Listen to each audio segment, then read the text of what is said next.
সৈন্যরা যুদ্ধের জন্য তৈরি হও। আক্রমণ, আক্রমণ। আরে বাবা, এখান থেকে পালাই তাড়াতাড়ি। হ্যাঁ, আরে মহারাজ পালাচ্ছেন কেন?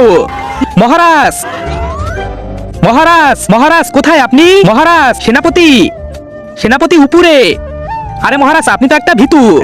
সেনাপতি, তুমি তোমার জায়গায় থাকো। কেমনে থাকবো? এমন কোন রাজা যুদ্ধ ছেড়ে পালিয়ে যায়? আরে সেনাপতি, ওরা তো অনেক ভয়ঙ্কর ছিল, ওরা তো আমাকে প্রাণে মেরে দিত। আমি মরতে চাই না সেনাপতি। আরে মহারাজ, আপনি তো রাজা, আপনার তো লড়াই করতে হবে।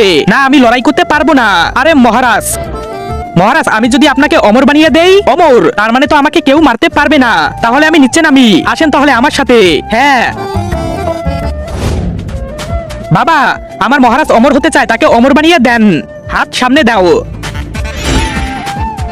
নকশা, হ্যাঁ, এখানে এমন নদীর খোঁজ আছে যেখানে তোমার রাজা গোসল করলে অমর হয়ে যাবে। চলেন মহারাজ। মহারাজ যান, এই নদীতে গোসল করে অমর হয়ে যান।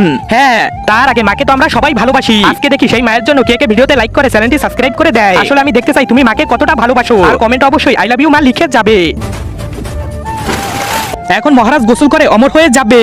সেনাপতি বাঁচাও, সেনাপতি বাঁচাও। আরে মহারাজ, মহারাজ। কি হয়েছে চিত্রগুল, এত জোরে হাসছো কেন? আরে মহারাজ, এ রাজা তো অমর হওয়ার জন্য ওই নদীতে গোসল করতে গিয়েছিল, কিন্তু ওখানে ডুবে মরে গেল। আরে আমার সাথে এটা কি হলো?